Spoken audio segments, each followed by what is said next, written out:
Alright my friends, I got an interesting video idea today, so let me know in the comments section what you guys think. This is a big thing, at least in my opinion. Welcome back to Frogboy X1 Gaming. I'm Andrew. Hit that like, hit that subscribe, and let's get started with today's topic. What do you think is more embarrassing? Losing to rasterization performance or losing in RT performance? This is a big thing, at least in my opinion, and I'm going to tell you, I'm going to lay out my train of thought on this, and then, like I said, hit me up in the comments section. Let me know exactly how you feel.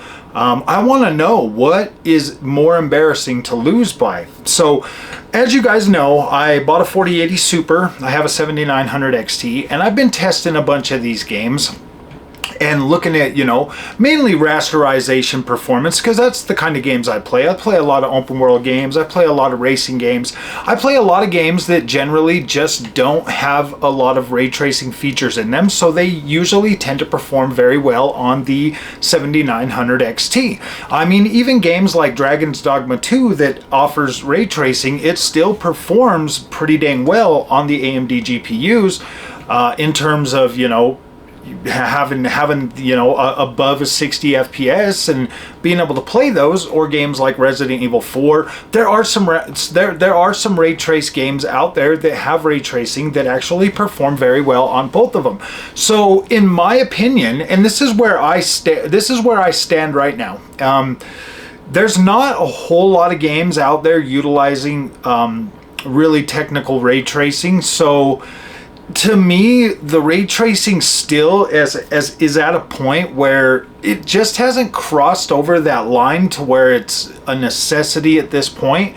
Most games still ship with the ability. I think Avatar: Frontiers of Pandora is the only one you can't turn off ray tracing yet, and that one there still performs pretty decently on the AMD GPUs. Not as good as the NVIDIA cards. Obviously, the NVIDIA cards do have an edge because they have the built-in ray tracing capability for that.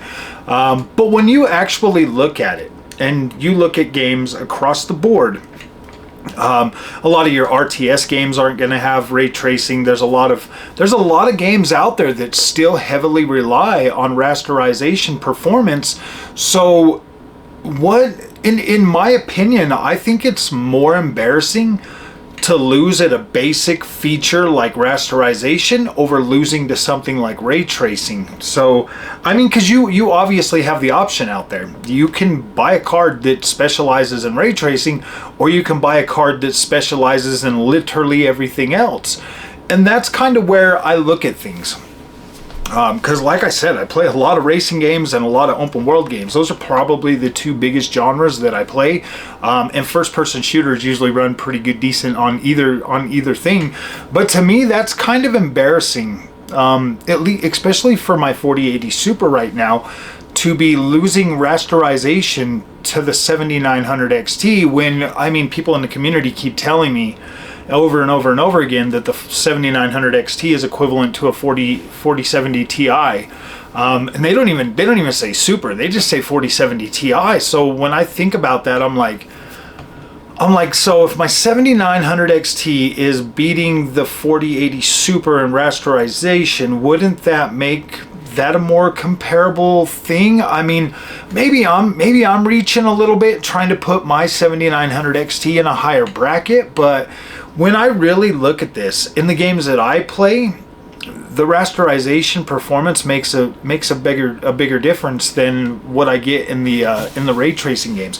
Now, I will give the 4080 Super its credit because it absolutely makes Alan Wake 2 look better and play better with ray tracing enabled. It absolutely makes Cyberpunk 2077 look better and run better with path tracing enabled. It absolutely does a better job in Control from Remedy.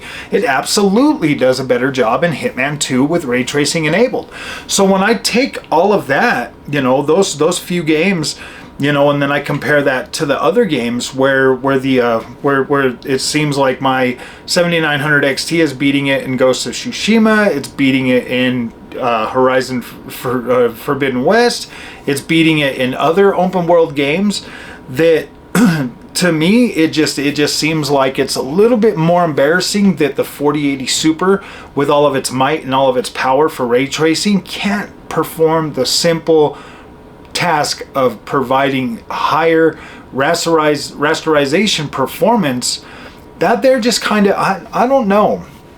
Now I get the fact that, like, if you utilize stuff like FSR and DLSS, then it definitely, you know, boosts those numbers a lot. So I get that. I mean, if you're coming into this, see, like we're talking native right now too. But if you do turn on these other technologies, yeah, you get a boost from both, you know, from both of them. So I don't really know if. Yeah, I don't know. I want to know what you guys think, man. Is it embarrassing to lose to rasterized performance in 2024, knowing that we have all of the other magic features like frame generation and DLSS and FSR and all of these things to prop up our video GPUs?